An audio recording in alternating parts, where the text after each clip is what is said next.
What just happened in Chicago is straight up historic. While a supposed star wideout vanished when it mattered most, a 7th-round rookie is rewriting what it means to wear the Bears jersey. And if you think that's wild, wait until you hear about the defensive meltdown that nearly cost us the game. But there's more. Something nitrogen monoxide one is talking about that could shape the future of this franchise. Stick around till the end, because what's coming is straight up explosive. If you love the Bears, smash that like button right now and subscribe, because this community is growing fast and you need to be here for what's coming next. Look, I'm gonna be brutally honest with you. Rome Odunze, the 9th overall pick in the 2024 draft, the guy who was supposed to be our elite receiver, the guy who led all of college football in contested catches, just had one of the worst games I've seen from a Bears wideout in years. 0 catches, 3 targets, not 1 catch. But wait, it gets worse, to absolutely brutal drops that could have cost us the game. The first one came on our opening drive, a play that would have been a massive gain. The kind of play that flips momentum. The ball hit him right in the hands, folks. This wasn't a bad throw from Caleb. It wasn't tight coverage, it was a straight-up concentration drop. And then, as if that wasn't embarrassing enough, he dropped one in the endzone. The place receivers dream of making plays, and he let it slip through. Let me ask you this: how is it possible that a guy who led all of college football in contested catches in 2023 is struggling with focus in the NFL? How? I'll tell you this: it's not acceptable for a top 10 pick. Look, I get it. The jump from college to the NFL is tough. I get that not every throw from Caleb Williams has been perfect this year. But when your quarterback puts the ball in your hands, you gotta catch it, especially when you're a top 10 pick. Odunze started the 2025 season on fire. We were all hyped, thinking this is the guy who's gonna complement DJ Moore perfectly. This is our future WR1, but over the last few weeks, he's been a ghost, not even close to playing at the level expected from a 9th overall pick. And here's what really worries me: contested catches were his biggest strength. That's what made him special at Washington. That's why Ryan Poles took him so high. If that's gone, if he can't trust his hands, then what do we have? I think this kid needs a serious mental reset. He needs to work with the sports psychology team, get back to basics in practice, and find that confidence he had in college. Because right now, he's playing scared. You can see it in his body language after every drop. And you know what's the most frustrating part? While Odunze is struggling, we watched Colston Loveland, another rookie, go OFF for 118 receiving yards and 2 touchdowns, including the game winner. Loveland was the 10th overall pick, just 1 spot after Odunze. Think about that. The Packers have Christian Watson making plays. The Vikings have Jordan Addison contributing. The Lions have Jameson Williams breaking out. And we've got our 9th pick putting up 0 catches against the Bengals. This can't keep happening.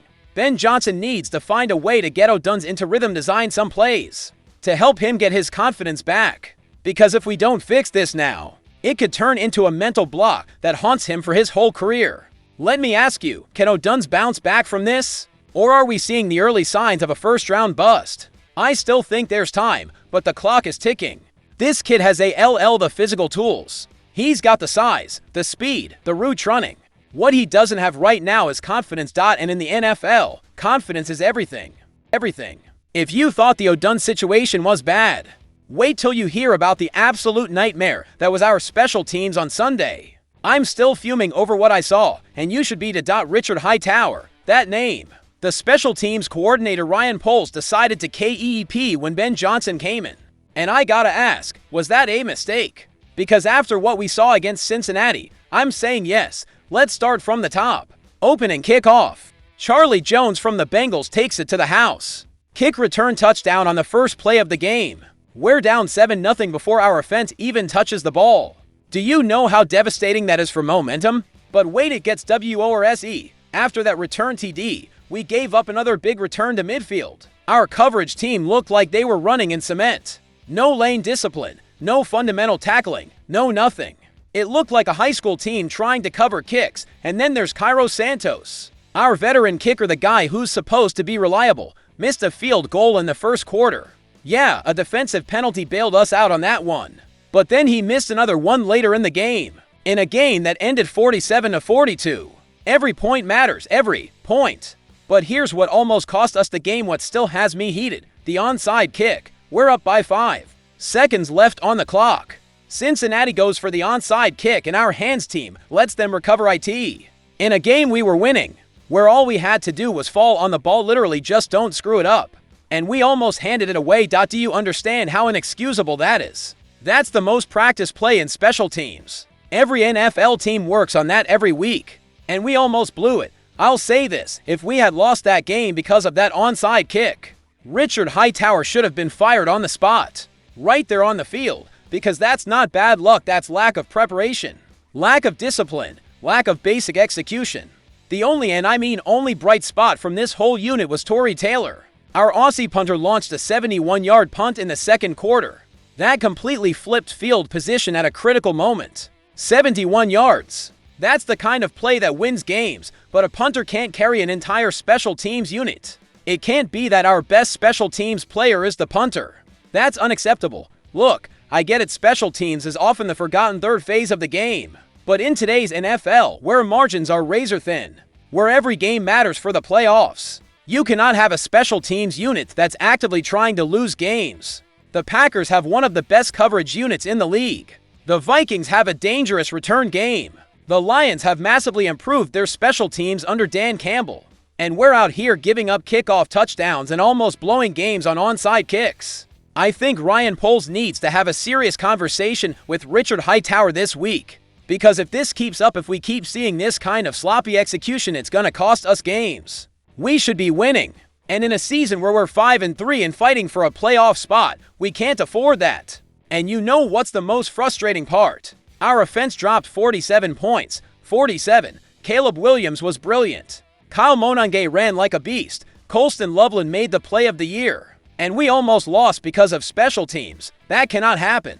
Not in Chicago. Not with a team that has real playoff aspiration.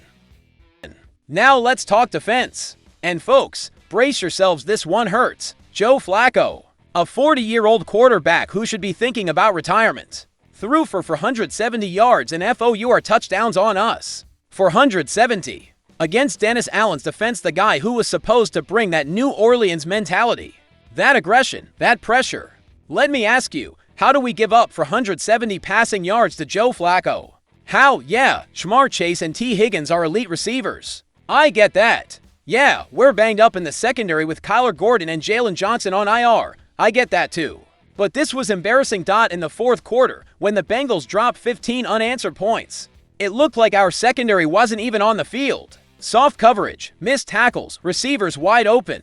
It was a train wreck, and here's what terrifies me. If Joe Flacco can do this to us, what's gonna happen when we face elite quarterbacks in their prime? What's gonna happen against Jared Goff and the Lions? Against Kirk Cousins and the Falcons? Against any team with a decent passing game? Dennis Allen needs to make major adjustments. Because right now, our defense is playing like it has no pride. And that is not Chicago football.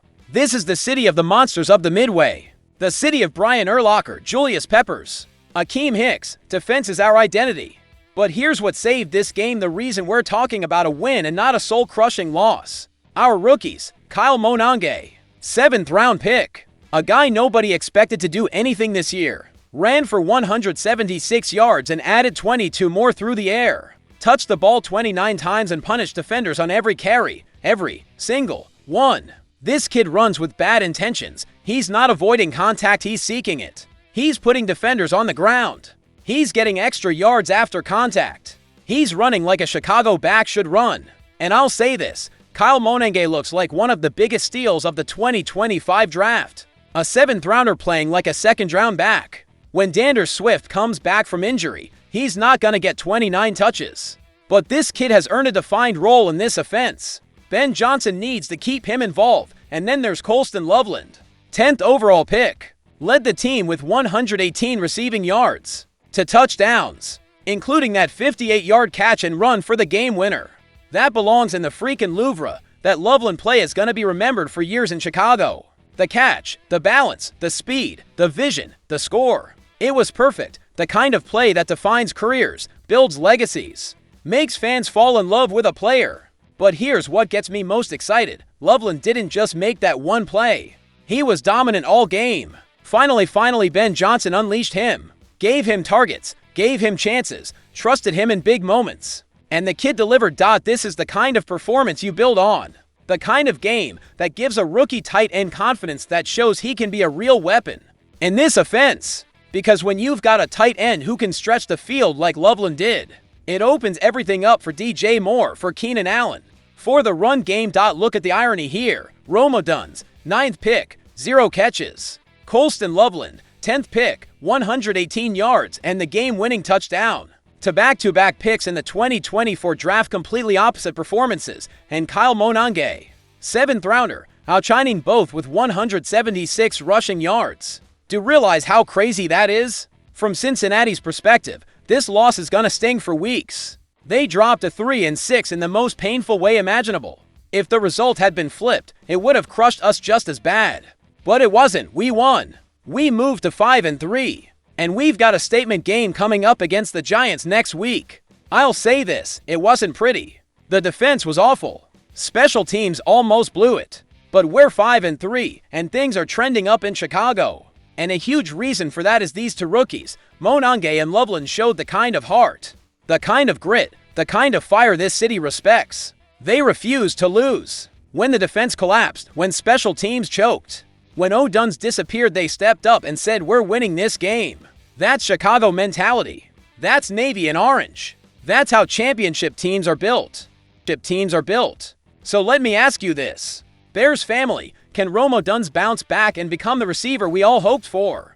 Or are we seeing signs of something deeper? Should Ryan Poles make changes on special teams immediately or give Richard Hightower more time? And the biggest question of all, can Kyle Monange and Colston Loveland keep this level of play up and become cornerstones of this offense for years to come? I want to hear all your takes in the comments. This community is growing every day because you, the true fans of Chicago, know that we don't just report the news here, we live it. We bleed Navy and Orange. If you believe Odunze can bounce back, drop it in the comments. If you think we need to fix special now, let me know. If you're as hyped as I am about what Monange and Loveland just did, shout IT in the comments. And if you're not subscribed to this channel yet, what are you waiting for? Hit that subscribe right now because I promise you we've got more explosive news coming tomorrow.